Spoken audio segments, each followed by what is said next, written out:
Students, जैसा कि अपना लास्ट चैप्टर प्रोबेबिलिटी है, ड्यू टू कोरोना लॉकडाउन हम लोग इसको ऑफलाइन में कंप्लीट नहीं कर पाए, तो अभी ऑनलाइन में इसको कंप्लीट करने जा रहे हैं।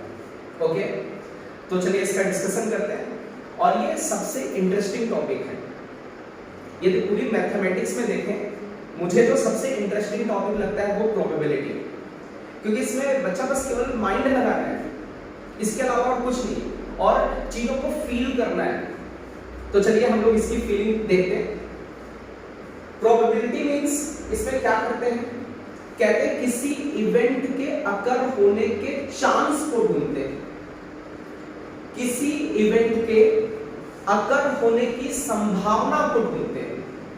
तो चलिए इसको लिख देते हैं, चांस ऑफ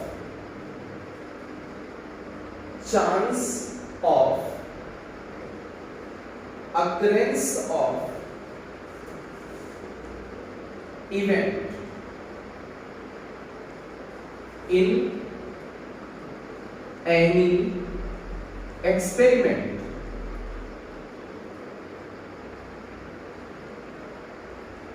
मान लीजिए हम कोई एक्सपेरिमेंट कर रहे हैं, उसमें कोई इवेंट अकर हो रही है, तो उसके अकर होने के क्या चांस है, क्या संभावना है, उसी को हम लोग प्रोबेबिलिटी बोलते हैं। हालांकि इसकी डेफिनेशन के बारे में हम लोग आगे भी डिस्कस करेंगे। इसके कुछ मोस्ट इंपॉर्टेंट वर्ड्स हैं जिनके बारे में हमें आना चाहिए, कुछ मोस्ट इंपॉर्टेंट डेफिनेशंस हैं इससे एसोसिएटेड, वो हम लोग डिस्कस करते हैं। तो सबसे पहला फर्स्ट वर्ड है अपना एक्सपेरिमेंट। देखिए यहां पर एक वर्ड आया अपना क्या, एक्सपेरिमेंट। तो सबसे पहले तो एक्सपेरिमेंट को सीख लेते हैं।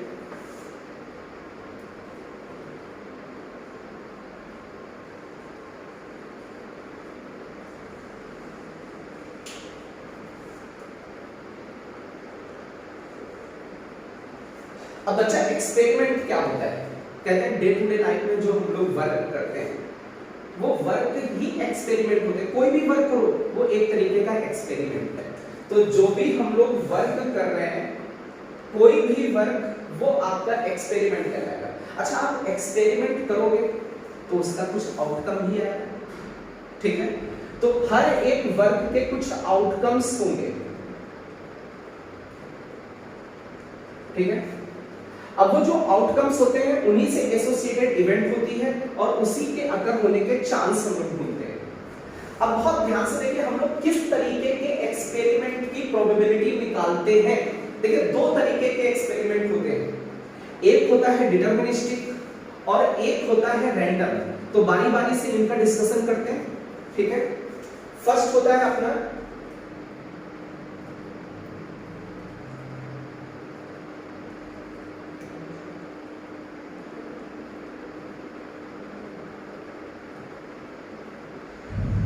Deterministic experiment.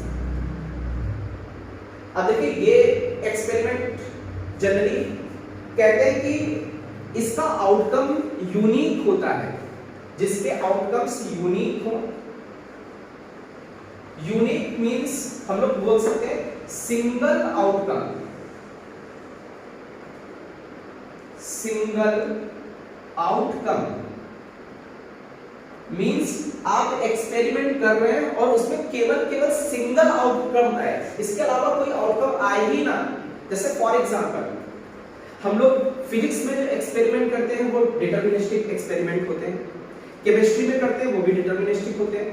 जैसे आपने देखा होगा शोले मूवी में एक क्वाइन था, ठीक है। उस क्वाइन में क्या होता था, वो बायस्ड क्वाइन था। बायस्ड का क्वाइन का मतलब उसमें कुछ खराबी थी। क्या खराबी थी, उसमें दोनों तरफ टेल था। यदि उस क्वाइन को आप टॉस करोगे ना तो बार बार क्या आएगा आपका आउटकम, टेल। इसके अलावा कुछ भी नहीं आएगा, क्योंकि बोथ साइड टेल है। तो उसमें सिंगल आउटकम है, यूनिक है, मुझे पता है कि क्या आने वाला है, टेल, ठीक है। तो ये डिटरमिनिस्टिक एक्सपेरिमेंट हो गया, मींस यूनिक आउटकम होता है।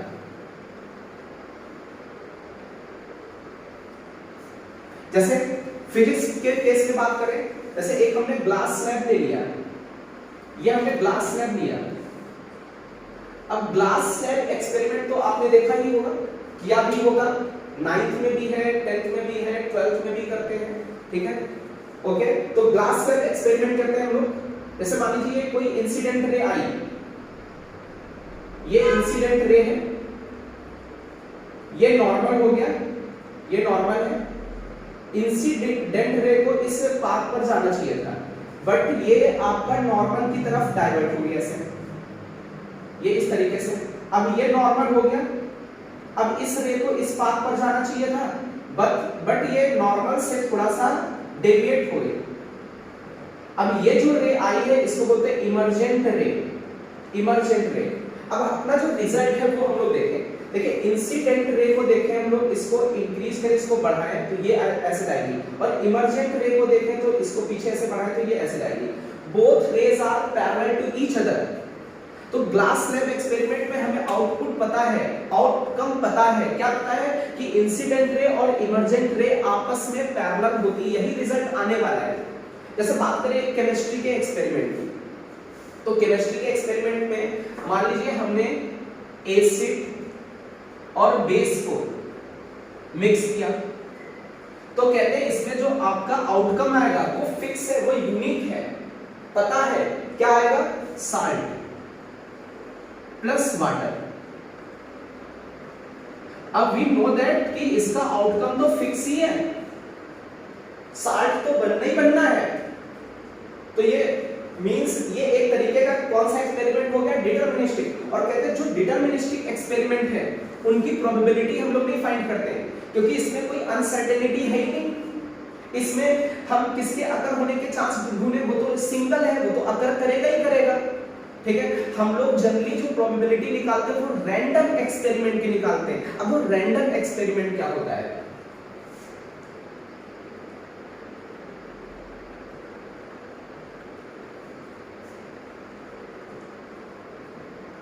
चलिए रैंडम एक्सपेरिमेंट मींस इसके आउटकम यूनिक नहीं होते, मोर देन वन आउटकम होते हैं, मोर देन वन आउटकम। एक से ज्यादा आउटकम जिस एक्सपेरिमेंट में आते हैं उसी को हम लोग बोलते हैं रैंडम एक्सपेरिमेंट। जैसे मान लीजिए एक एक्सपेरिमेंट हमने किया, फर्स्ट एक्सपेरिमेंट की बात करें, कॉइन को टॉस किया, वन कॉइन, एक कॉइन टॉस किया। तो अभी एक कॉइन टॉस करेंगे तो इसमें क्या आउटपुट आ सकता है, आउटकम्स क्या क्या आ सकते हैं, मे बी हेड आ सकता है और मे बी टेल आ सकता है। ये अनबायस्ड है, मींस इसमें कोई खराबी नहीं है। तो जिसमें कोई खराबी नहीं होती सिक्के में, उसमें एक तरफ हेड होता है और दूसरी तरफ टेल होता है। तो अपने पास generally more than one outcomes. जैसे एक सेकेंड एक्सपेरिमेंट हम लोग करें,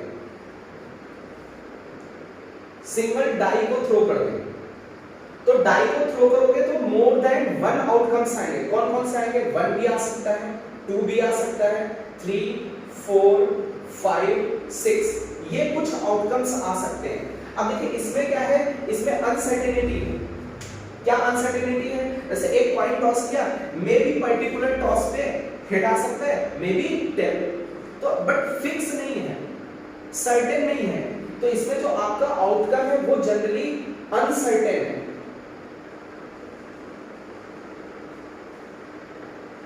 और इसमें आउटकम क्या होता था, इसमें आपका आउटकम सर्टेन होता था, यूनिक होता था। ठीक है, अब अनसर्टेन है, पर्टिकुलर टॉस पर maybe head, maybe tail, तो अब हम लोग उसमें ना उसके अकर होने के चांस ढूंढने लगते, और जहां पर चांस ढूंढने लगे मींस वहीं पर आपका ये चैप्टर आ गया प्रोबेबिलिटी। तो जनरली प्रोबेबिलिटी हम लोग चांस कहां पर ढूंढते हैं, रैंडम एक्सपेरिमेंट्स। ठीक है, अब प्रोबेबिलिटी को पढ़ने के लिए कुछ वर्ड्स हैं, कुछ और डेफिनेशंस हैं, उनको हम लोग देख लेते हैं। जैसे एक्सपेरिमेंट तो हम लोग देख चुके, एक सबसे इंपॉर्टेंट वर्ड है sample space.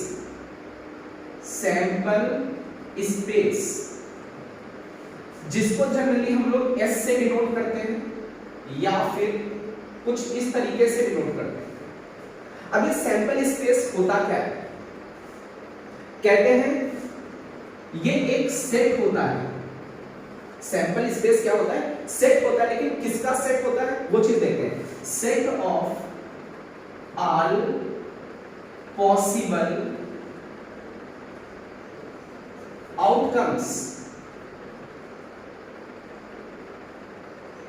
In random experiment. भाई रैंडम एक्सपेरिमेंट में तो बहुत सारे आउटकम्स मिलेंगे, तो उनके जितने भी आउटकम्स है सारे इकट्ठा कर ले। जैसे एक कॉइन टॉस किया, ये आउटकम्स हैं, तो सैंपल स्पेस क्या होगा, हेड टेल। जैसे बात कर ले इसी की, वन कॉइन टॉस किया, वन कॉइन टॉस किया, इससे एसोसिएटेड जो सैंपल स्पेस आएगा वो या तो हेड आएगा या फिर टेल आ जाएगा। तो जितने भी आउटकम्स हैं, पॉसिबल आउटकम्स, उनका सेट बना दे, उनको कर्ली ब्रैकेट के अंदर लिख दे, वो आपका सैंपल स्पेस कहलाएगा। जैसे वन डाई, एक डाई थ्रो की हमने, तो जो अपना सैंपल स्पेस आएगा वो may be 1, may be 2, may be 3, may be 4, may be 5, may be 6, तो ये आ सकता है। आई थिंक ये बात क्लियर हो गई होगी। तो सैंपल स्पेस क्या होता है, जितने भी पॉसिबल आउटकम्स हैं उनका सेट बना दीजिए, उसी को सैंपल स्पेस बोलेंगे। चलिए इसके आगे हम लोग कुछ बातें करते हैं।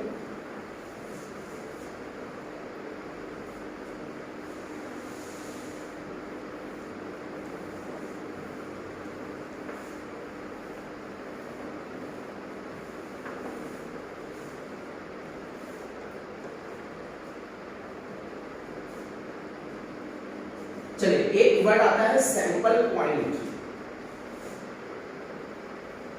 सैंपल पॉइंट, अब सैंपल पॉइंट क्या होता है वो हम लोग देख लेते हैं।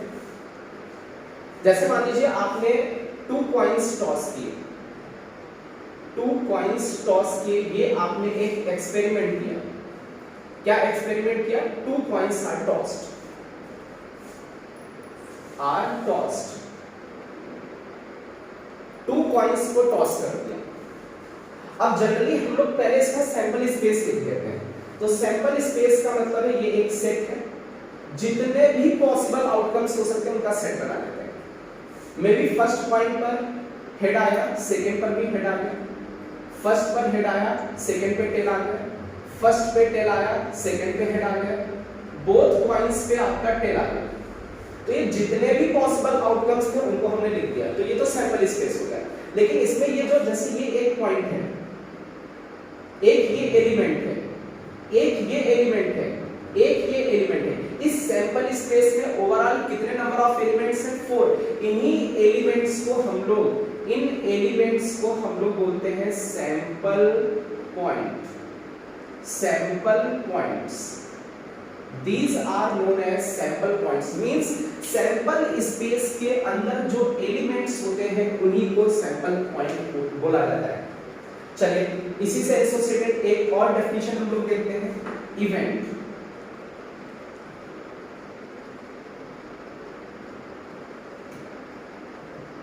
चलिए बात करते हैं इवेंट। इवेंट क्या होता है, ये सबसेट होता है।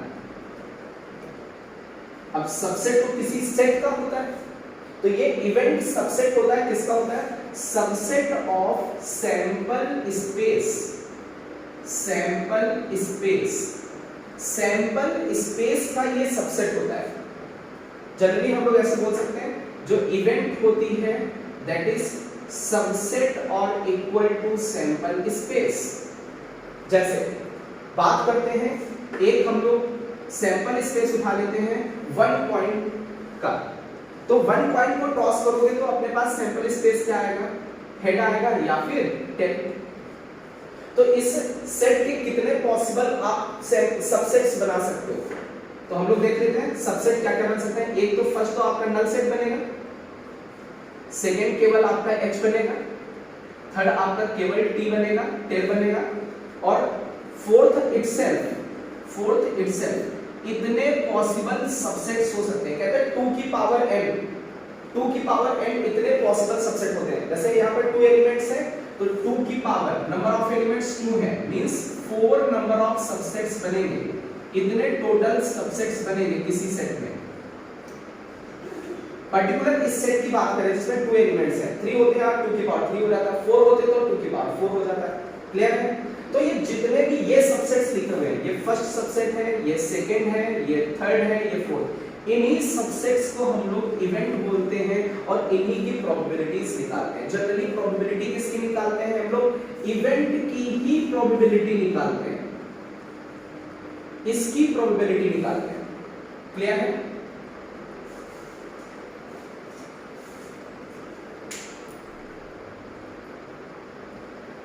तो अभी हम लोगों ने डिस्कस किया सैंपल स्पेस, फिर उससे एसोसिएटेड इवेंट। अच्छा, अपने जो सैंपल स्पेस होता है दो तरीके का हो सकता है, टू काइंड का हो सकता है। तो हम लोग देख लेते हैं types of sample space. Types of sample space. First है finite sample space. Finite sample space, जैसे हमने 2 कॉइन्स टॉस किए, 2 कॉइन्स आर टॉस्ड। अभी ये हमने एक्सपेरिमेंट किया, ओके।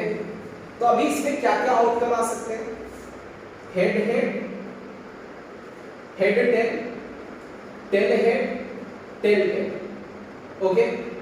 तो क्या इनके एलिमेंट्स को आप काउंट कर सकते हैं?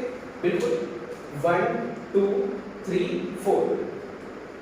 There are finite number of elements, means finite number of sample points in sample space.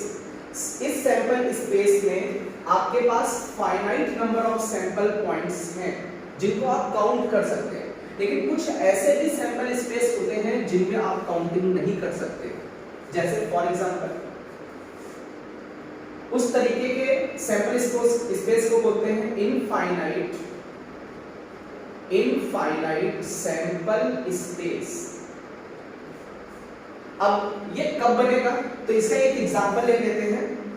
A coin is tossed till head occurs. Experiment ले लें। अ coin is tossed till head occurs, या tell कुछ भी कर लें, हेड अकर्स। आपको coin को तब तक टॉस करना है जब तक हेड अकर करे। जैसे मान लीजिए हमारे फर्स्ट टॉस में हेड आ गया,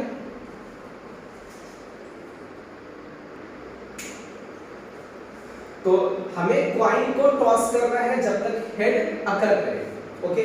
जैसे मान लीजिए फर्स्ट टॉस पे हेड आ गया तो ये स्टॉप कर दिया। ऐसा भी हो सकता था फर्स्ट टॉस पे टेल आए तो अभी तो स्टॉप करना नहीं है, तो अगेन कॉइन को टॉस करना, मान लीजिए हेड आ जाए तो स्टॉप कर देंगे। ऐसा भी हो सकता था फर्स्ट टॉस पर टेल आए, सेकंड टॉस पर भी टेल आ जाए, थर्ड टॉस पे हेड आए, वहां पे स्टॉप होगा। ऐसा भी हो सकता था फर्स्ट सेकंड थर्ड इन पे टेल आ जाए, फोर्थ पे हेड आए। ऐसा भी हो सकता था फर्स्ट सेकंड थर्ड फोर्थ इन पे टेल आ जाए और फिर हेड आ जाए। तो ऐसे कुछ पॉसिबल आपके आउटकम्स हो सकते हैं। ऐसे तो ये चलता चला जाएगा इनफाइनाइट टाइम्स, ओके। तो इस सैंपल स्पेस में कितने सैंपल पॉइंट्स हो जाएंगे? इनफाइनाइट, आप इनको काउंट नहीं कर सकते हैं। तो अपने पास दो तरीके के सैंपल स्पेस हो सकते हैं, एक तो फाइनाइट और दूसरा इनफाइनाइट, ओके। इसमें हम लोग काउंटिंग कर सकते हैं एलिमेंट्स की, इसमें काउंटिंग नहीं कर सकते। क्लियर? चलिए हम लोग कुछ और एग्जांपल लेते हैं। जैसे हम लोग थोड़ा सा कॉइन के बारे में देख लेते हैं, ओके। कॉइन के बारे में देखें। मान लीजिए हम सिंगल कॉइन, 1 कॉइन टॉस कर रहे हैं, 1 कॉइन टॉस कर रहे हैं, तो इसमें सैंपल स्पेस क्या बनता है? ये तो हम लोग पहले भी डिस्कस कर चुके हैं। या तो हेड बनेगा या तो टेल आ जाएगा। अच्छा, इसमें नंबर ऑफ सैंपल पॉइंट्स की बात करें तो कितने होंगे? 2 होंगे। काउंट कर लीजिए 1 2। चलिए जैसे हमने 2 कॉइन्स टॉस किए, 2 कॉइन्स टॉस किए, तो इसमें मे बी हेड आ सकता है, हेड टेल आ सकता है, टेल हेड आ सकता है, टेल टेल आ सकता है। तो इसमें नंबर ऑफ सैंपल पॉइंट्स की बात करें तो ये आ जाएगा 2 की पावर 2 दैट इज 4। इसमें 2 की पावर 1 था दैट इज 2। जैसे हम 3 कॉइन्स टॉस करें, 3 कॉइन्स आर टॉस्ड, तो इसमें सैंपल स्पेस अपने पास आएगा triple H, double H T, H T H, T double H, double T H, T H T, H double T triple T.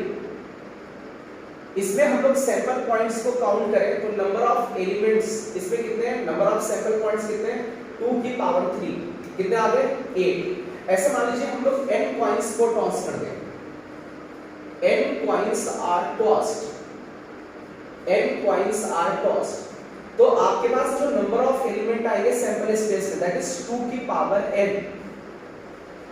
1 coin toss कर रहे हैं 2 की power 1, 2 coins toss कर रहे हैं 2 की पावर 2, 3 कॉइंस टॉस कर रहे हैं 2 की पावर 3, n कॉइंस टॉस कर रहे हैं 2 की पावर n। देखिए ये चीजें हमें आनी चाहिए और खासकर ये तो इतना लिखना भी आना चाहिए, 1 2 3 कॉइंस का तो लिखना भी आना चाहिए।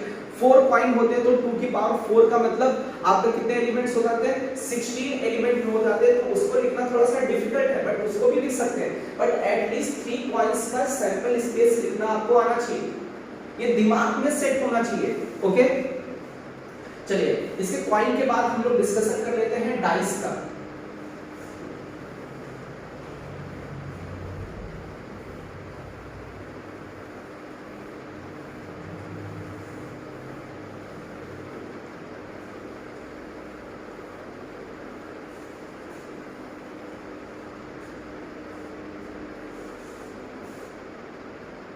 मान लीजिए 1 डाई थ्रो करते हैं, एक डाई हमने थ्रो की। अभी एक डाई थ्रो करोगे तो सैंपल स्पेस क्या आ सकता है, 1 2 3 4 5 6। तो इसमें नंबर ऑफ एलिमेंट्स देखें तो कितने हैं, 6 की पावर 1 मतलब 6 है। ओके जैसे मान लीजिए 2 dices are thrown, 2 dices are thrown, हम लोग 2 डाइस को थ्रो करें तो 2 डाइस को थ्रो करें। जैसे मान लीजिए एक ये फर्स्ट डाई है, इसमें 1 आ सकता है, 2 आ सकता है, 3 आ सकता है, 4 आ सकता है, 5 आ सकता है, 6। एक इधर डाई ले लेते हैं, 1 2 3 4 5 6। आप किसी को भी फर्स्ट मान सकते हो, आप इसको फर्स्ट डाई मान लीजिए या इसको मान लीजिए। चलिए हम लोग इसको फर्स्ट डाई मान लेते हैं और इसको सेकेंड डाई मान लेते हैं। तो ये अपने पास ये डाई है। ओके ये फर्स्ट डाई हो गई और ये सेकेंड डाई हो गई। अब देखिए यहां पर मान लीजिए हम लोग इसको थोड़ा सा ऐसे कर लेते हैं जिससे आपको थोड़ा सा सैंपल स्पेस अच्छे से क्लियर हो जाए। हालांकि ये सैंपल स्पेस आपको पहले से भी आता होगा।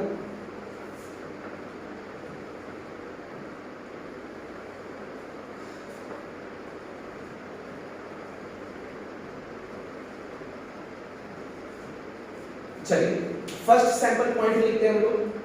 फर्स्ट डाई पर बनाया और सेकेंड डाई पर भी बनाया, तो ये 1 फर्स्ट डाई का है और ये 1 सेकेंड डाई का है। ओके अभी यहां पर लिखना तो फर्स्ट डाई पर 1 आएगा और सेकेंड डाई पर 2 आ जाएगा। फर्स्ट डाई पर 1, सेकेंड डाई पर 3, फर्स्ट डाई पर 1, सेकेंड डाई पर 4, 1 5 1 6 ये आ गया। ऐसे ही सेकेंड डाई पर 2 आ जाएगा, फर्स्ट डाई पर 1, 2 2 2 3 2 4 2 5 2 6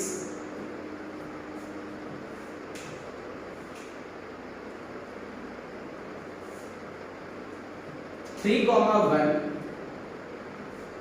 3 2 3 3 3 4 3 5 3 6 ऐसे 4 वाली लाइन। फर्स्ट डाई पर 4 आ जाता है और सेकेंड डाई पर वेरी करा लेते हैं, 4 1 4 2 4 3 4 4 4 5 4 6। चलिए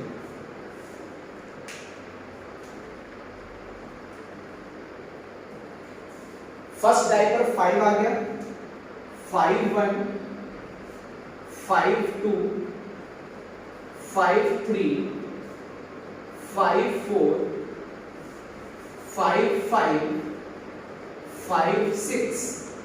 ओके चलिए फर्स्ट डाई पर आपका 6 आ गया तो ये हो जाएगा 6 1 6 2 6 3 6 4 6 5 और 6 6।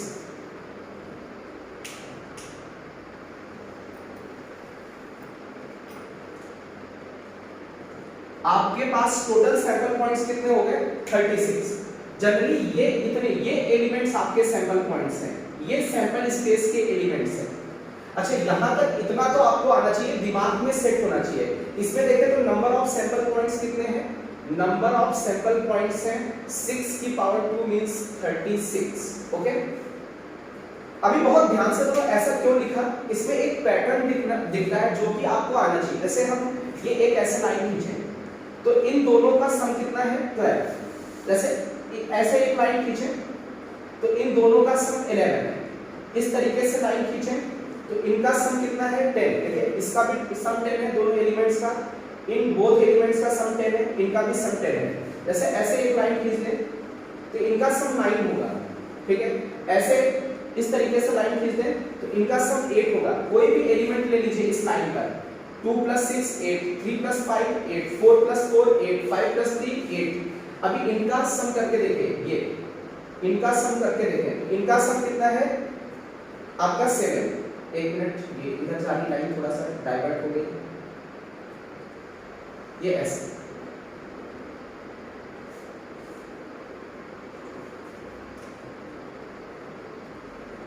इस लाइन पर जितने भी एलिमेंट्स हैं उनका सम 7 है।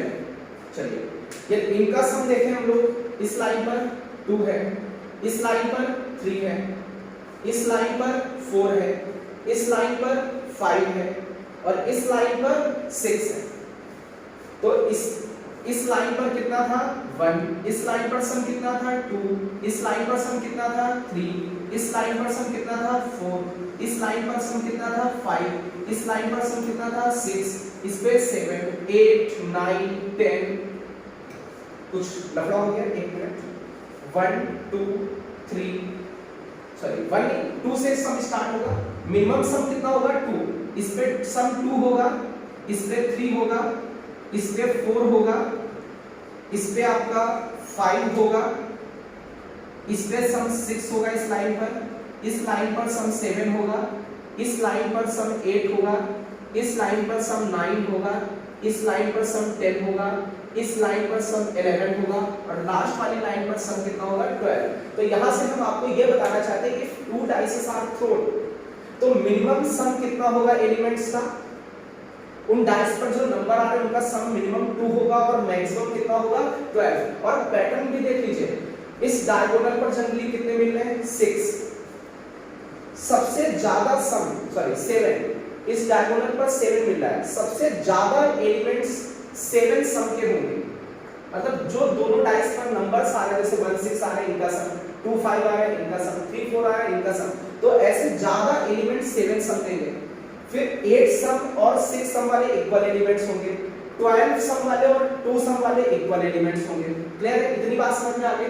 ऐसे अच्छा बात करें कि यहाँ पर तो हमने 1 डाई की बात की तो 6 की पावर 1 हो गया, 2 डाई की बात की तो 6 की पावर 2 हो गई है। n dice are thrown, n dices को हम लोग थ्रो कर दें तो जो सैंपल स्पेस आएगा अपने पास, सैंपल स्पेस आ जाएगा वो 6 की पावर n आ जाएगा।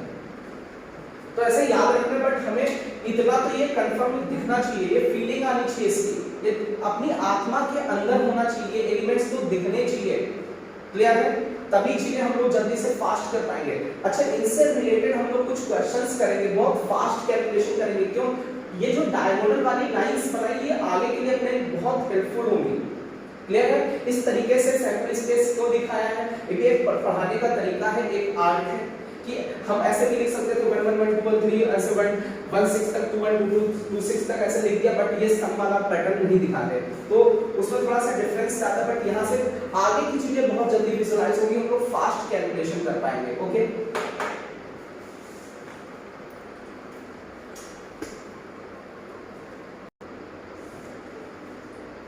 चलिए स्टूडेंट्स, अभी प्लेइंग कार्ड्स के बारे में देख लेते हैं। कॉइन के बारे में देख लिया, डाई के बारे में देख लिया।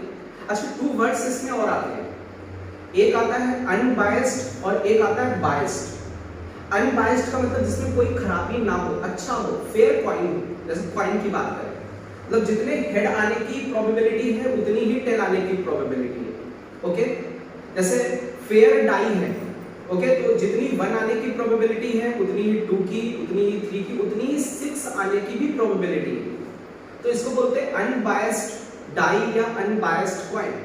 बायस्ड का मतलब जो अनफेयर हो, जो सही कॉइन ना हो। जैसे उसमें क्या होता है, जैसे शोले वाली मूवी वाला दोनों तरफ 10 हो गया, तो वो आपका बायस्ड कॉइन हो गया। ठीक है, तो ये अनबायस्ड और बायस्ड का मतलब आपको समझ में आना चाहिए। अनबायस्ड मतलब फेयर है, अच्छा है। बायस्ड का मतलब वो अनफेयर है, वो उसमें कुछ खराबी है। ओके, चलिए हम लोग अभी बात कर लेते हैं प्लेइंग कार्ड्स की। तो बात करते हैं भाई,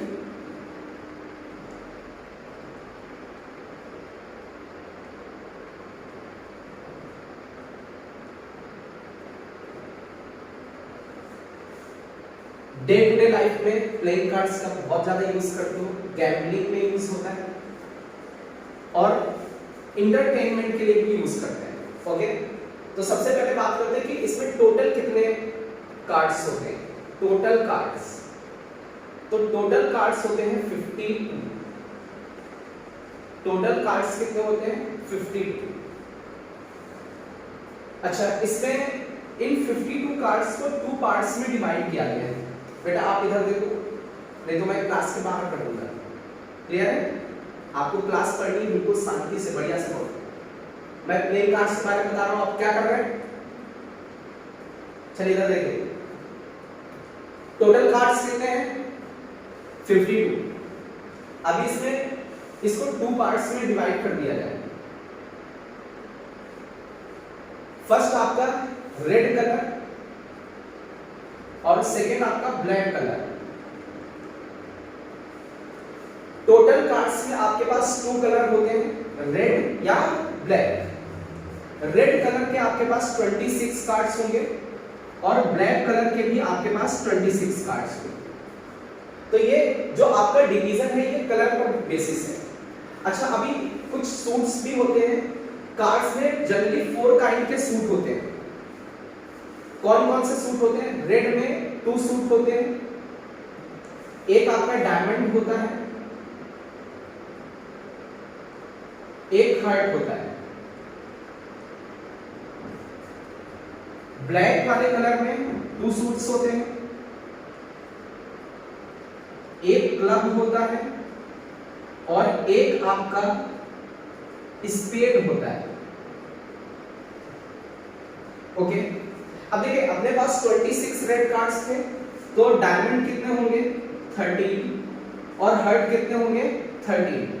ये डायमंड और हर्ट ये रेड कलर के सूट होते हैं और क्लब भी 13 है और स्पेड भी 13 है। ये ब्लैक कलर के सूट्स होते हैं। तो अपने पास टोटल सूट्स कितने हो गए? 4 सूट्स हो गए। ठीक है, तो वो ऐसे भी मे बी क्वेश्चन में सूट वर्ड भी यूज कर सकते हैं, मे बी कलर वर्ड भी कर सकते हैं। 2 कलर्स होते हैं, 4 सूट्स होते हैं। सूट्स कौन से होते हैं? Diamond, heart, club, spade. इनके 13 कार्ड्स होते हैं। जैसे बात करें डायमंड की, तो इसमें कौन कौन से कार्ड्स होते हैं इसका डिस्कशन कर लेते हैं। एक जैसे 2 हो गया, 3, 4, 5, 6, 7, 8, 9, 10, जैक, क्वीन, किंग, एस। आप इनको काउंट करके देखोगे तो 13 कार्ड्स होंगे। डायमंड में 2, 3, 4, 5, 6, 7, 8, 9, 10, जैक, क्वीन, किंग, एस। ए को बोलते हैं एस, के को बोलते हैं किंग, क्यू को बोलते हैं क्वीन, जे को बोलते हैं जैक। क्लियर? जितने डायमंड में कार्ड्स होते हैं उतने ही हर्ट में भी होते हैं, उतने ही क्लब में होते हैं, उतने ही स्पेड में होते हैं। जैसे हम बात करें कि हर्ट में टोटल कितने कार्ड्स हैं, तो 13 है। कौन कौन से हैं? 2, 3, 4, 5, 6, 7, 8, 9, 10, jack, queen, king, ace. Clear? अच्छा, ये हम लोग यहाँ पर देखें, नंबर ऑफ एस की बात करें। नंबर ऑफ एस, क्योंकि इनका यूज बहुत ज्यादा होता है। एस का मतलब एक, तो एक तो एस आपका डायमंड का होगा, एक हर्ट का होगा, एक क्लब का होगा, एक स्पेड का होगा। तो आपके पास टोटल एसेस कितने हैं? 4 है। सिमिलरली एक बात की जाए नंबर ऑफ किंग की, number of king number of king कितने हैं, तो ये भी 4 है। नंबर ऑफ क्वीन भी 4 है। मतलब कोई भी पर्टिकुलर, जैसे नंबर ऑफ 9, जिसके ऊपर 9 लिखा वो कार्ड्स कितने, वो भी 4 है। जिनके ऊपर 4 लिखा वो भी कितने हैं, 4 है। जिनके ऊपर जे लिखा होगा वो भी कितने हैं, 4 है। क्लियर है? तो आई थिंक ये बात क्लियर हो गई होगी। पर्टिकुलर कार्ड, टोटल कार्ड कितने होते हैं, 4 होते हैं। Clear?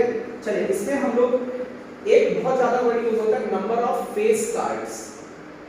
Number of face cards, तो फेस कार्ड्स कौन कौन से होते हैं, ये होते हैं जैक, किंग और क्वीन, ये आपके होते हैं। तो इनकी टोटल काउंटिंग करें हम लोग, तो काउंटिंग करें, जैक कितने होते हैं, 4, किंग कितने होते हैं, 4, क्वीन कितनी होती है, 4, तो टोटल कितने आ गए, 12।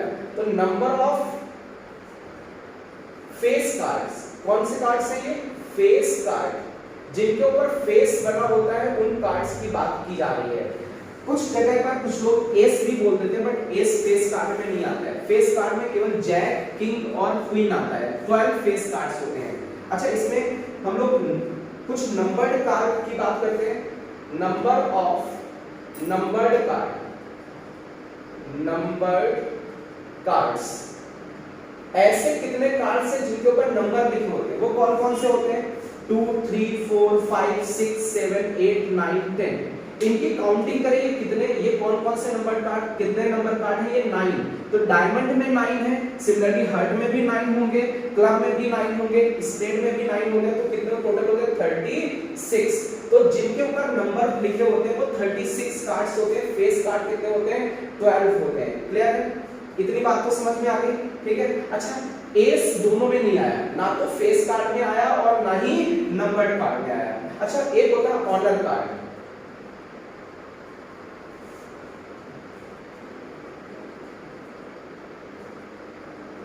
कितने नंबर ऑफ ऑनर कार्ड्स हैं, तो ऑनर कार्ड्स की बात करें तो इसमें जैक आ जाता है, क्वीन, किंग और एस। अब यहां पर कुछ जगह पर देखो बेटा, 10 को भी ले लेते हैं। हालांकि अपनी बुक्स में जनरली जो इंडियन राइटर की बुक्स हैं उसमें जैक, किंग, क्वीन और एस को ही लिया गया है। तो ये टोटल इसके 4 कार्ड्स, इसके 4 कार्ड्स, इसके 4 कार्ड्स, इसके 4 कार्ड्स, अपने पास कितने हो गए, 16 कार्ड्स।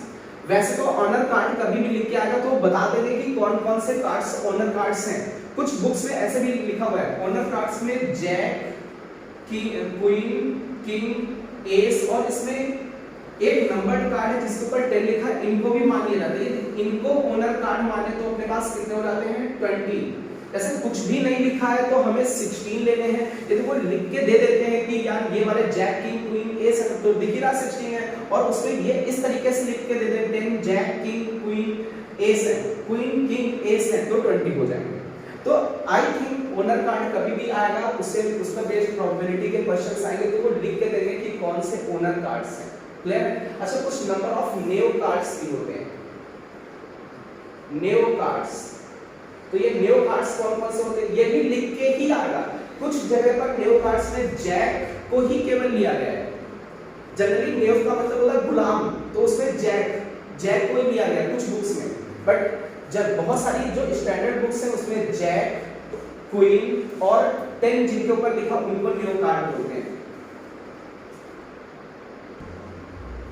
चलिए, नेव कार्ड्स की बात करें तो नेव कार्ड्स अपने पास कितने हैं, नेव कार्ड्स जैक, क्वीन, 10 मींस आपके टोटल 16 कार्ड्स हो गए। एक बार फिर से देखते हैं, नंबर ऑफ एसेस कितने हैं, 4, नंबर ऑफ किंग्स कितने हैं, 4, पर्टिकुलर कोई भी कार्ड है तो 4 कार्ड्स होंगे। नंबर ऑफ फेस कार्ड्स कितने हैं, 12, नंबर्ड कार्ड कितने हैं, नंबर्ड कार्ड्स कितने, 36, ओनर कार्ड्स कितने हैं, 16 हो सकते हैं, 20 हो सकते हैं, लिख के देंगे।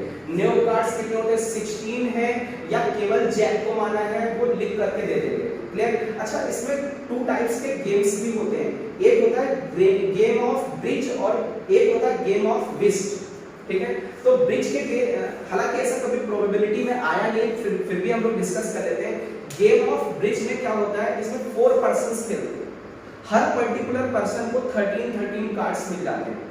ठीक है, और इसमें बिड लगती है जिसको हिंदी में बोलते हैं लकड़ी का गेम। ठीक है, इसमें बिड होती है कि हम 5 बनाएंगे, हम 4 बनाएंगे, उसके बाद चाल होती है। ठीक है, एक होता है गेम ऑफ विस्ट जिसमें पेयर में खेलते हैं। ठीक है, जिसको हिंदी में बोलते हैं कोर्ट पीस, ठीक है। इसमें आमने सामने वाली एक जोड़ी होती है, इधर आमने सामने वाली एक जोड़ी होती है, दो बंदे मिल करके दो बंदे खेलते हैं, क्लियर है। तो ये दो तरीके के गेम होते हैं, आपको याद रखना है। एक होता है गेम ऑफ ब्रिज, ब्रिज का मतलब 4 पर्टिकुलर पर्सन से अलग अलग खेल रहे हैं, सबको 13 कार्ड्स मिलेंगे। एक होगा गेम ऑफ विस्ट, इसमें पेयर वाइज होते हैं, 2 पर्सन होंगे जो एक ही पर्टिकुलर एक टीम होगी, दूसरे 2 पर्सन होंगे वो उनकी एक पर्टिकुलर टीम होगी, मतलब इसमें 2 टीम होती है लिस्ट में, क्लियर है। आई थिंक इतनी बात क्लियर हो गई होगी। तो प्लेइंग कार्ड्स को समझ में आ गया होगा। अच्छा एक बार फिर से डिस्कशन करें। Playing cards 52, 2 colours 26 means red black. कितने सूट्स होते हैं? 4 डायमंड हर्ट क्लब, इसमें 13 कार्ड्स होते हैं टोटल। ये कौन-कौन से 13 कार्ड्स होते हैं उनकी बात कर ली गई। ए का मतलब एस हो गया, के का मतलब किंग हो गया, क्यू का मतलब क्वीन हो गया, जे का मतलब जैक हो गया, क्लियर है। आई थिंक इतनी बात समझ में आ गई है। ज्यादा से ज्यादा वो प्रोबेबिलिटी में फेस कार्ड्स का यूज करते हैं, इनका बहुत कम यूज करते हैं फिर भी, ठीक है, क्लियर है।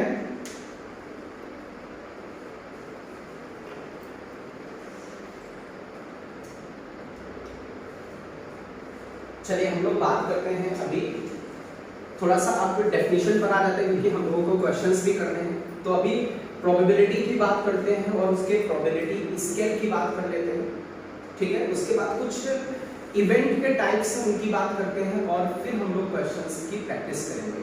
सबसे मेन इंपॉर्टेंट मैथमेटिक्स में तो अपने पास क्वेश्चन, बट अभी सबसे पहले कॉन्सेप्ट सीख लेते हैं, नॉलेज ले लेते हैं, ओके। तो हम लोग प्रोबेबिलिटी स्केल की बात करते हैं।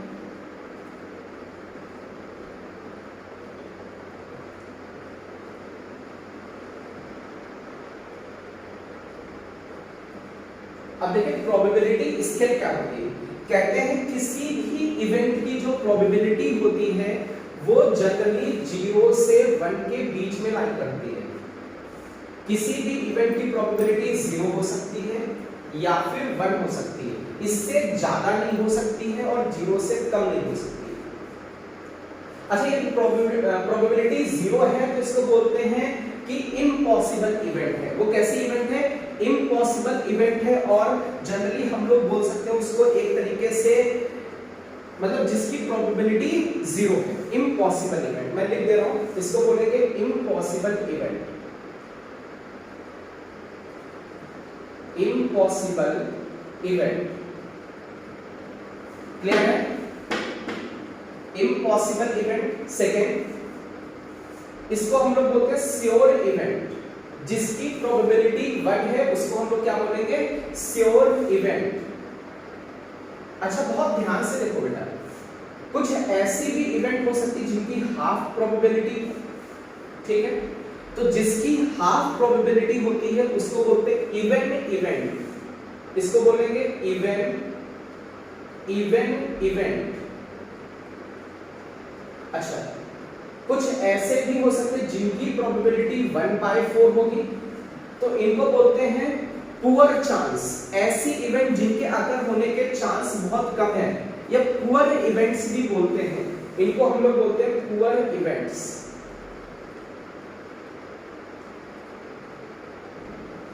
कुछ ऐसी भी इवेंट हो सकती हैं जिनकी प्रोबेबिलिटी 3/4 है, तो इसको हम लोग गुड इवेंट बोलते हैं। इसके अगर होने के चांस ठीक है, ठीक ठाक है कि हाँ अगर हो सकता है, ओके। तो जनरली हम लोग यहाँ पर कुछ इवेंट्स के टाइप देख पा रहे हैं प्रोबेबिलिटी स्केल पर।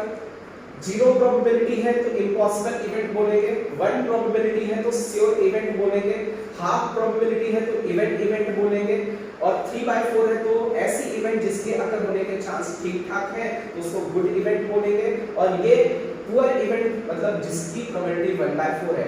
यदि प्रोबेबिलिटी 3/4 से 1 के बीच में होती है तो हम इसको बोलते हैं वेरी गुड इवेंट। और ये प्रोबेबिलिटी 0 से 1/4 के बीच में होती तो बोलते हैं वेरी पुअर इवेंट। और यदि प्रोबेबिलिटी आपकी 1/4 से लेकर के, ठीक है, 1/4 से 1/2 के बीच में है और 1/2 से 3/4 के बीच में, 1/2 को ना ले क्योंकि उसको इवेंट बोलेंगे, इनके बीच में है, ठीक है। मतलब 1/4 से 1/2, 1/2 से 3/4, तो इनको मॉडरेट इवेंट्स भी बोल सकते हैं। क्लियर है? तो आई थिंक ये प्रोबेबिलिटी स्केल समझ में आ गई होगी, ठीक है? प्रोबेबिलिटी आपकी 0 से लेकर के बढ़ती जाती और कहां तक जाती है?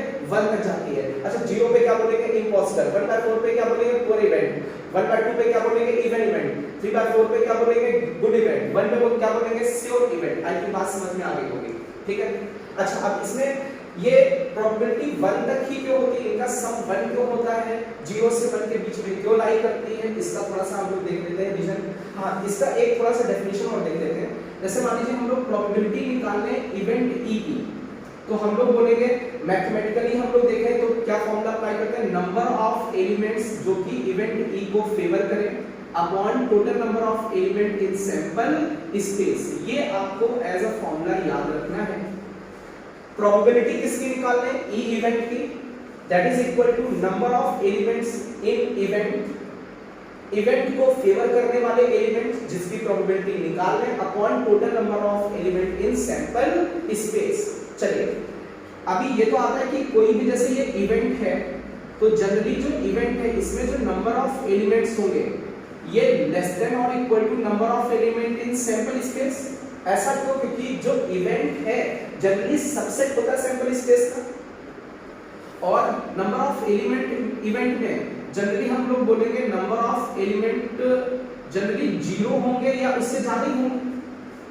अरे यार किसी कोई भी एक्सपेरिमेंट करो उसमें कोई भी इवेंट अकर कर रही, या तो आप बोलोगे कि उसमें एक भी एलिमेंट नहीं है, ठीक, नेगेटिव तो ऐसा तो बोलोगे नहीं, या फिर उससे ज्यादा है, ठीक है? तो generally number of element in event किसके बीच में लाई करता है? 0 से ns के बीच में। सैंपल स्पेस से ज्यादा एलिमेंट नहीं हो सकते। चलिए हम सभी जगह हम लोग ns से डिवाइड कर देते हैं। तो ne को हमने ns से डिवाइड किया, ns को भी ns से डिवाइड कर दिया और 0 को भी ns से डिवाइड कर दिया। तो अभी देखते हैं क्या बचा।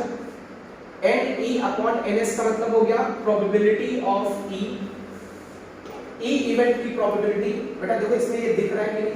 ये नीचे इतना लिखा हुआ देखो बच्चा, दिख रहा है? देखो आगे में, ओके ठीक है। तो प्रोबेबिलिटी ऑफ e, इसकी वैल्यू क्या होगी? 1, और इसकी वैल्यू कितनी होगी? 0। तो जनरली जो किसी भी इवेंट की प्रोबेबिलिटी होती है वो 0 से 1 के बीच में लाई करती है, ठीक है? अच्छा थोड़ा सा और डिस्कशन करते हैं। मान लीजिए ये कुछ सैंपल स्पेस है, तो सैंपल स्पेस की जनरली प्रोबेबिलिटी होती है 1। ये केवल particular ns probability of s निकाले तो उसकी प्रोबेबिलिटी 1 होगी। ns अपॉन ns करोगे तो 1 ही आ जाएगी, ठीक है? हम थोड़ी देर के लिए मान लेते हैं कि ये कोई इवेंट है a, तो इसके जो ये बाहर वाला होगा इसको हम लोग बोलेंगे a डैश। इसको क्या बोलेंगे? a dash. तो हम लोग देखें number of element in a plus number of element in a dash that is equal to number of element in sample space. Generally a और a डैश के नंबर ऑफ एलिमेंट्स को add करें तो वो number of element in universal set के बराबर होता है, बट यहां पर हम लोग सैंपल स्पेस को ट्रीट करेंगे। चलिए सभी जगह सैंपल स्पेस से डिवाइड कर दें। na को भी number of element in sample space से डिवाइड किया, na डैश को भी number of element in sample space से डिवाइड किया, ns को भी number of element in sample space से डिवाइड कर दिया। तो यहां पर ये किसकी प्रोबेबिलिटी बन गई? a की। चलिए यहां पर ये किसकी प्रोबेबिलिटी बन गई? a डैश की, और ये कितना आ गया? 1। तो कहते हैं प्रोबेबिलिटी ऑफ a एंड उनका एडिशन करके प्रोबेबिलिटी ऑफ a डैश का और a का, तो उनका सम कितना होता है? 1। तो जनरली ये जो a डैश ये कॉम्प्लीमेंट्री इवेंट है किसकी? a की। a डैश की जगह a की पावर c या a बार कुछ इस तरीके से भी रिप्रेजेंट हो सकता है, किया जा सकता है। तो ये कुछ रिजल्ट है जो आपको याद रखने हैं। ये कुछ रिजल्ट है बेटा, इसको थोड़ा सा करके चाहिए।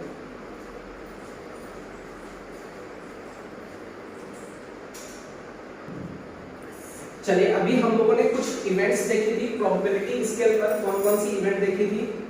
Impossible event, sure event, good event, poor event, even event. अभी कुछ और भी इवेंट्स हैं उनका भी डिस्कशन हम लोग कर लेते हैं। Elementary event,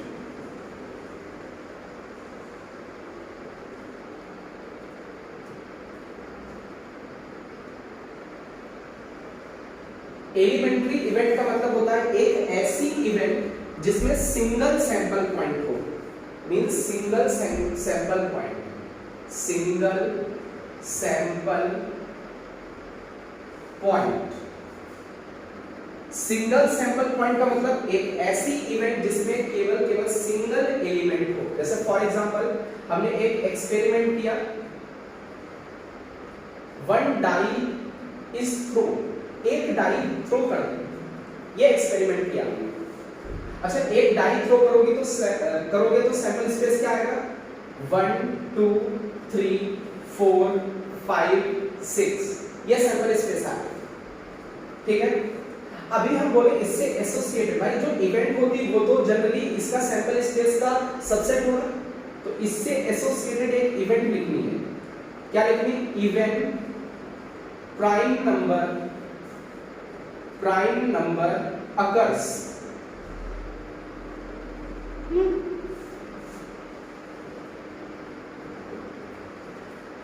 event prime number occurs. अच्छा, बहुत ध्यान से देखो बच्चा, इवेंट भी होना चाहिए, प्राइम नंबर भी होना चाहिए। तो ऐसा कौन सा एलिमेंट है इस सैंपल स्पेस में जो इवेंट भी हो और प्राइम भी हो? वो तो 2 दिख रहा है भाई, ये 2 कैसा है? इवेंट नंबर भी है और प्राइम नंबर भी है। ये इवेंट है लेकिन प्राइम नहीं है, ये इवेंट है लेकिन प्राइम नहीं है। तो इस इवेंट में कौन आ जाएगा? 2 आ जाएगा, इस इवेंट में 2 आ जाएगा।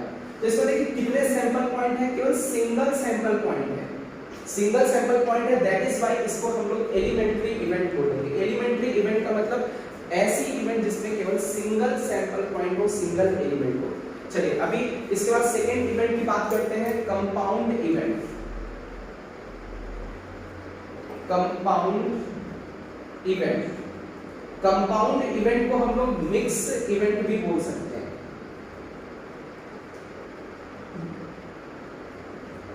मिक्स्ड इवेंट का एक और नाम होता है इसका कंपोजिट इवेंट भी बोला जा सकता है। Composite event.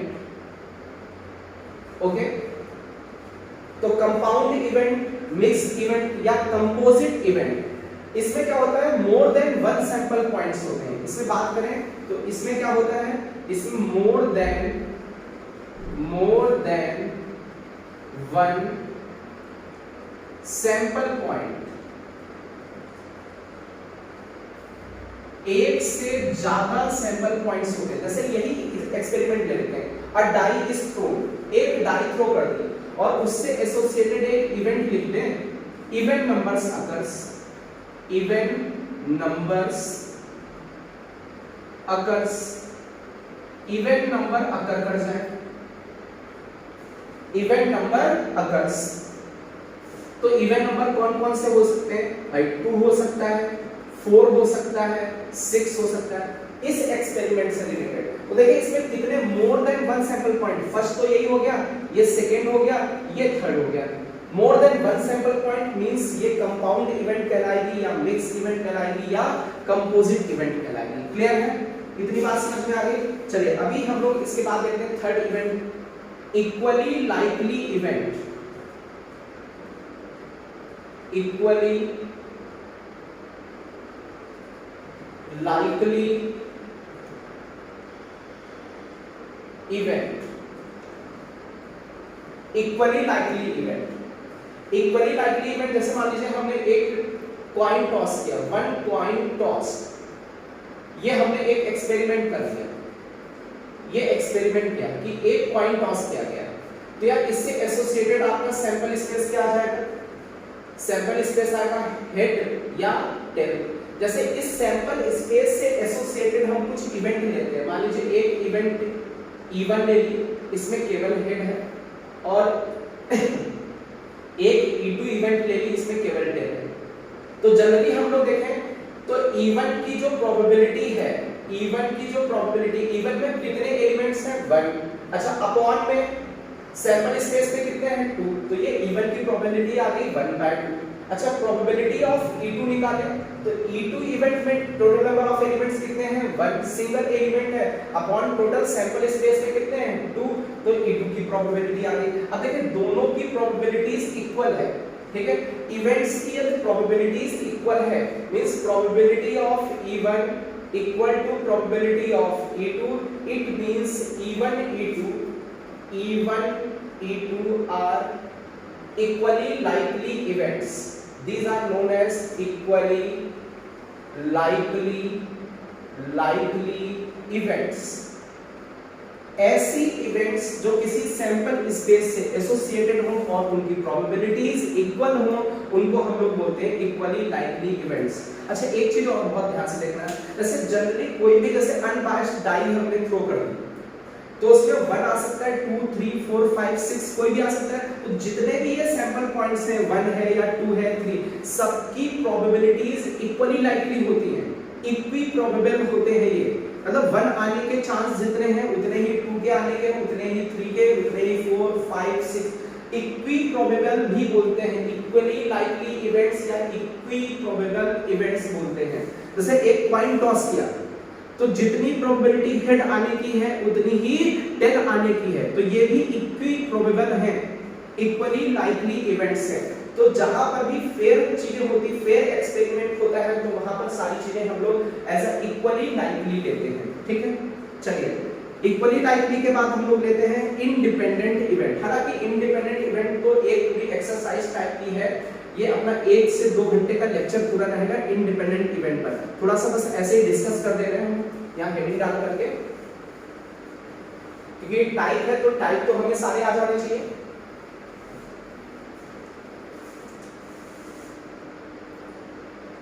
Independent events,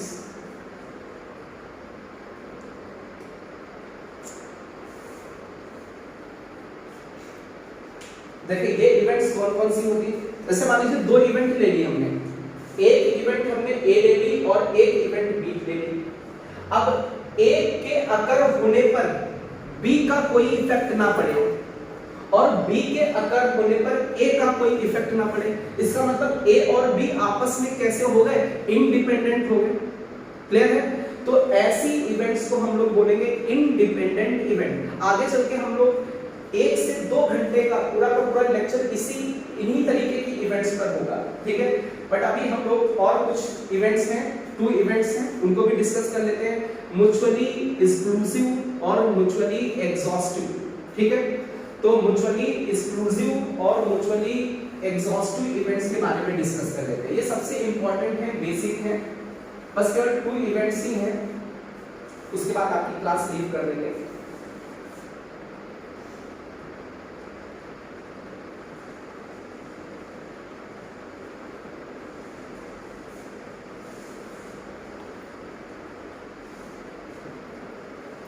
mutually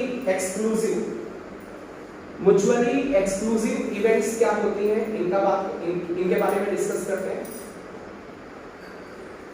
अब बहुत ध्यान से देखना, जैसे मान लीजिए ये एक इवेंट ए है और एक इवेंट बी, जैसे ये सैंपल स्पेस है, अभी ये इवेंट ए है और ये इवेंट बी है। ये जो इवेंट्स ए और बी हैं जनरली ये सैंपल स्पेस से ही एसोसिएटेड होंगी, बट इनमें कोई भी कॉमन एलिमेंट्स नहीं होंगे। देखिए अलग अलग डिसजॉइंट सेट के जैसे हैं ये दोनों इवेंट्स, आपस में डिसजॉइंट सेट के जैसे होंगे, मतलब इनमें कोई भी कॉमन एलिमेंट नहीं मिलेगा।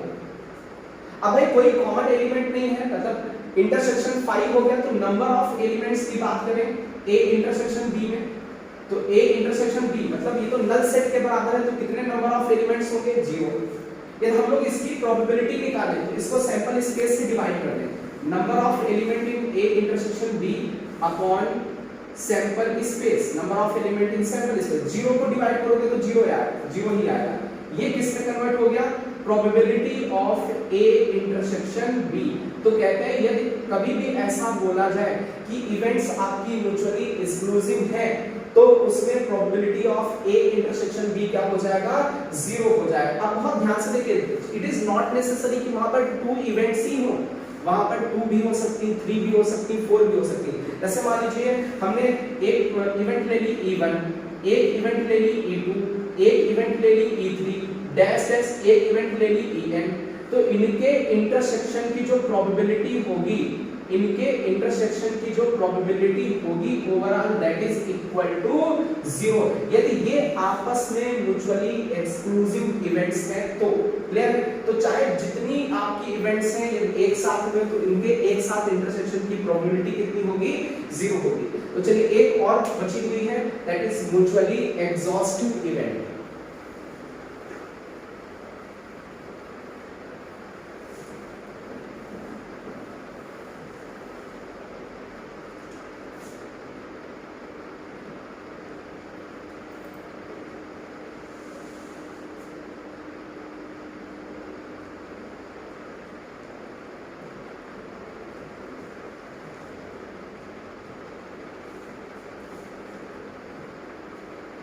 चलिए म्यूचुअली एग्जॉस्टिव इवेंट में क्या होता है, जैसे मान लीजिए एक ए इवेंट है और एक ये बी इवेंट है, इन दोनों का यूनियन है तो generally this is equal to sample space.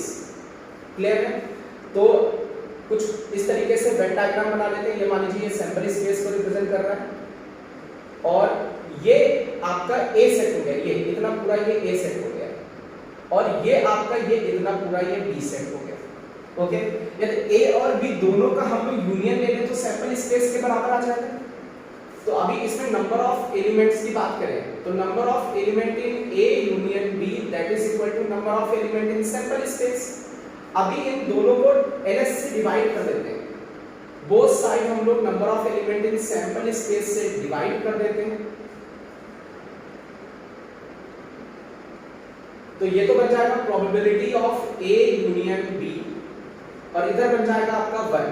तो generally if A and B are mutually exhaustive events then उनके यूनियन की प्रोबेबिलिटी कितनी हो जाएगी? 1 हो जाएगी। सिमिलरली इस तरीके से हम लोग जनरलाइज भी कर सकते हैं E1 union E2 union E3 dash dash union En। कितनी इवेंट्स हैं आपके पास? En इवेंट्स हैं। ये म्यूचुअली यदि एग्जॉस्टिव है तो इनके यूनियन की जो प्रोबेबिलिटी होगी वो 1 होगी। अब बहुत ध्यान से देखो बच्चा, ऐसा भी हो सकता है कि कोई भी इवेंट, अच्छा यहाँ पर थोड़ा सा एग्जांपल हम दोनों के दे देते हैं। जैसे मान लीजिए हमने एक डाई थ्रो की तो सैंपल स्पेस क्या होगा? 1 2 3 4 5 6। एक हमने इवेंट लिखी, एक E2 लिखी और एक E3 लिखी। अब बहुत ध्यान से देखना बेटा, जैसे E1 की बात करें तो इवेंट जैसे मान लेते हैं इवेंट नंबर अकर्स, तो इवेंट नंबर अकर्स मतलब 2 4 6।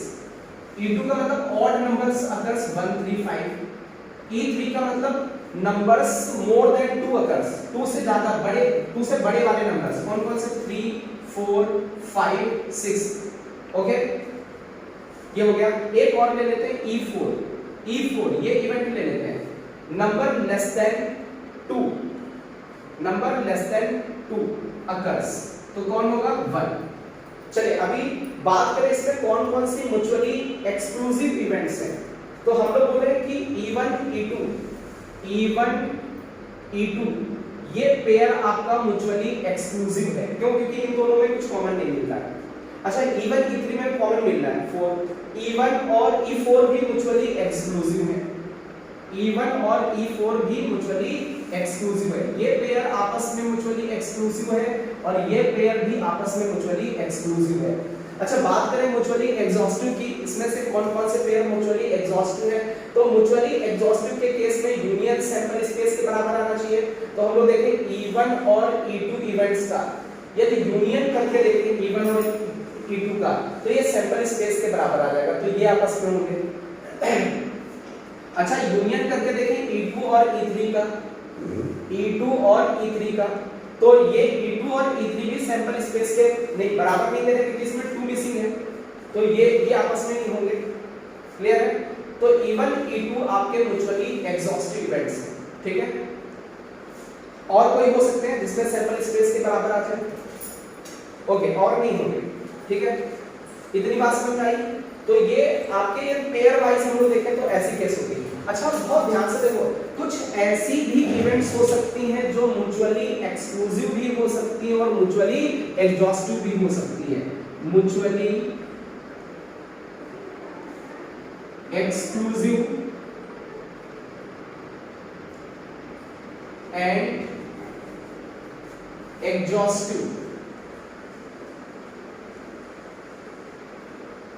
बोथ। इसका मतलब है कि ऐसी इवेंट्स, जैसे मान लीजिए 2 इवेंट्स हैं, उनमें उनका जो इंटरसेक्शन है वो नल सेट आए और उनका यूनियन आपका सैंपल स्पेस के बराबर आ जाए। क्लियर है? तो ऐसी कौन कौन सी इवेंट्स है? देखिए E1 और E2, E1 और E2 इनका इंटरसेक्शन लोगे, E1 E2 का तो कोई कॉमन नहीं है, इनका यूनियन लोगे तो सैंपल स्पेस के बराबर, मतलब ये दोनों की कंडीशंस को फॉलो कर रहा है। तो ये E1 E2 ऐसी इवेंट्स हैं जिनको हम लोग बोल सकते हैं mutually exclusive exhaustive both. Clear है? आई थिंक ये बात समझ में आ गई होगी। ठीक है, तो इसमें एक केस और हो सकता है, जैसे कभी भी ऐसे बोले, ये तो क्लियर हो गया होगा, इसमें E1 और E2 आ गया, E1 और E2। जैसे हम बोले probability of E1 union E2, ये बताना है, E1 यूनियन E2। तो generally this is equal to probability of E1 plus probability of E2 plus minus probability of E1 intersection E2। ये फॉर्मूला तो सेट में अच्छे से आता होगा, union is equal to individual की प्रोबेबिलिटीज माइनस इंटरसेक्शन। अच्छा, इसकी वैल्यू कितनी होती है एग्जॉस्टिव के केस में? 1। अच्छा, इसकी वैल्यू कितनी होती है? इसकी वैल्यू 0। तो यहाँ पर जनरली बचा कितना? Probability of E1 plus probability of E2, that is in दोनों का सम इस साइड 1 बच रहा है, तो इनकी प्रोबेबिलिटीज का सम कितना हो गया? इनकी प्रोबेबिलिटीज का सम 1 हो गया। आई थिंक इतनी बात समझ में आ रही है? क्लियर है? ओके, ठीक है। तो आज अभी हम लोगों ने क्या क्या पढ़ा? अभी हम लोगों ने पढ़ा प्रोबेबिलिटी होता क्या है, chance of occurrence of any event. ठीक है, वो भी जनरली प्रोबेबिलिटी किस तरीके के एक्सपेरिमेंट की निकालते हैं?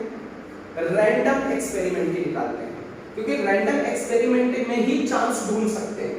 क्लियर है? अच्छा, जनरली सैंपल स्पेस क्या होता है? जितने भी टोटल पॉसिबल आउटकम्स हो सकते हैं वो सैंपल स्पेस कहलाता है। क्लियर है? अच्छा, इसके बाद बात करें इवेंट। इवेंट तो जनरली सबसेट होता है सैंपल स्पेस का। ठीक है, और कितनी तरीके की इवेंट्स हो सकती है ये चीजें हम लोगों ने देख ली। क्लियर है? कोई डाउट है? तो ये टाइप्स ऑफ इवेंट्स में एक बार फिर से डिस्कशन करें। Sure event, impossible event, even events, poor event, good event. ठीक है, और कौन कौन सी? Elementary event, compound event. Clear है? Mutually exclusive, independent, mutually exhaustive, mutually exclusive and exhaustive both. I think clear हो गया होगा। चलिए आज हम लोग इतना ही लेक्चर रखते हैं।